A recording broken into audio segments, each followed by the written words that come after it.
Alors, mes élèves de la 6e, vidéo numéro 15, l'aire d'un cercle. Mais avant d'expliquer l'aire, je vais faire un petit rappel concernant le cercle, le périmètre du cercle et ainsi de suite. D'abord, je vais donner un exemple. Voilà, ça c'est le cercle. Ça, on appelle la circonférence du cercle. Qu'est-ce que ça veut dire le périmètre du cercle? Le périmètre, c'est-à-dire, si je prends, voilà, un ruban par exemple ou une ficelle et je fais le contour, le tout autour du cercle. Voilà, je fais le contour du cercle. Voilà, j'ai fait le tour du cercle. Voilà. Et après, je prends ce contour et je l'ouvre comme ça et je vois, nous sommes arrivés à 55. Donc, le périmètre de ce cercle qui était comme ça, voilà, c'était le tout autour du cercle et ça m'a donné 55 cm. Ça, c'est le périmètre. Mais l'aire, c'est la partie intérieure du cercle. كل المساحة دي, c'est l'aire. Mais le contour de dehors, c'est le périmètre. Ici, alors, ça, c'est le rayon.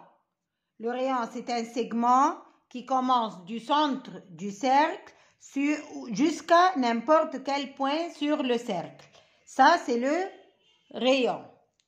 Nous avons dit l'année passée que le périmètre est égal pi fois 2 rayons, fois 2 fois rayon. Et je vais expliquer, je vais vous rappeler quel est ce pi-là. 2 fois rayon, qu'est-ce que ça veut dire? Quel est le segment qui est le double du rayon?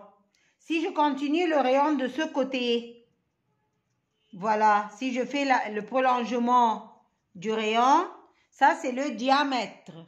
Le diamètre, c'est un segment dont les deux extrémités sont sur le cercle, sur la circonférence du cercle, et passent du centre du cercle.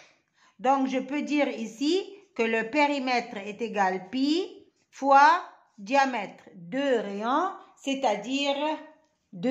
c'est-à-dire diamètre. Quelle est l'affaire de pi? Les savants ont trouvé que chaque fois que je partage le périmètre d'un cercle divisé par son diamètre, ça me donne à peu près le même nombre, 22 septièmes ou point virgule 3,14. Je répète, les savants ont trouvé que chaque fois que je divise le périmètre du cercle par son diamètre, c'est-à-dire ici, j'ai eu le périmètre combien? 55. Je le divise par son diamètre. Je vais essayer devant vous. Voilà, le diamètre est par exemple, le diamètre ici, c'est 17,5 ou 18.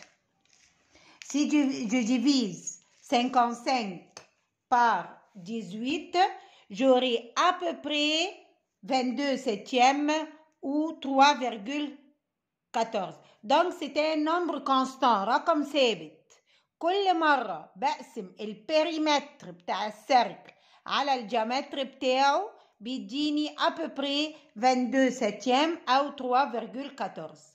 فالسافون العلماء ادوها سيمبول رمز بي. ça va؟ يبقى البي دي فوا الديامتر يديني البريمتر لو أنا مش عارفة البريمتر. si je veux trouver son périmètre. طيب بالنسبة للإير بنجيب الإير بتاع السيركل إزاي؟ الإير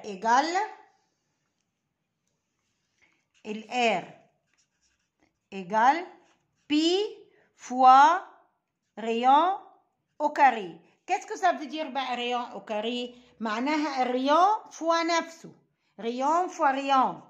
يبقى الR pi، et on a expliqué qu'est-ce que ça veut dire pi fois rayon. Ça diffère، يعني لو قلت rayon 5 الديامتر 10، دي بتبقى rayon fois 2. لكن في الR rayon fois rayon 5 fois 5 هتبقى 25. c'est différent. يبقى الديامتر حاجة وR au carré ده حاجة تانية، بنقول عليها R au carré puissance 2. Et vous allez voir ça dans la partie de l'algèbre. بس pour le moment rayon au carré يعني à la puissance 2 بنكتب 2 صغيرة فوق كده، دي معناها rayon fois rayon. طيب يبقى هنا on a su si j'ai besoin du périmètre je vais faire pi fois diamètre ou pi fois 2 fois rayon. طب si j'ai le diamètre عندي diamètre et je veux savoir trouver son rayon، à ce moment-là لا الديامتر عندي diamètre وعايزه الريون بعمله على طول divisé par 2. لكن لو انا عايزه الديامتر je ne connais pas le diamètre، يبقى قلنا périmètre divisé par pi. périmètre divisé par pi. طيب عايزه الريون يبقى الديامتر divisé par 2. الريون نص الديامتر et la moitié du diamètre. طيب هنا بقى في الار لو ادالكوا الار وعايزين الريون، d'abord je vais écrire rayon au carré. هجيب R au carré هتبقى R divisé par pi. طيب اجيب R الواحدة ازاي؟ عندكم على الكالكولاتريس راسين كاري. يعني ايه راسين كاري؟ c'est l'opération contraire du R au carré. تعالوا نشوف exemple. لو R au carré 25 يعني ايه؟ يعني ايه النمبر اللي فوق نفسه يديني 25؟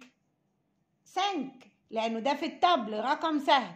لو رقم بره التابل وانت مش عارفه يبقى هعمل راسين كاري. لو عملنا راسين كاري دو 25 هيديني 5. لو عملنا راسين كاري دو 49 مثلا هيديني 7.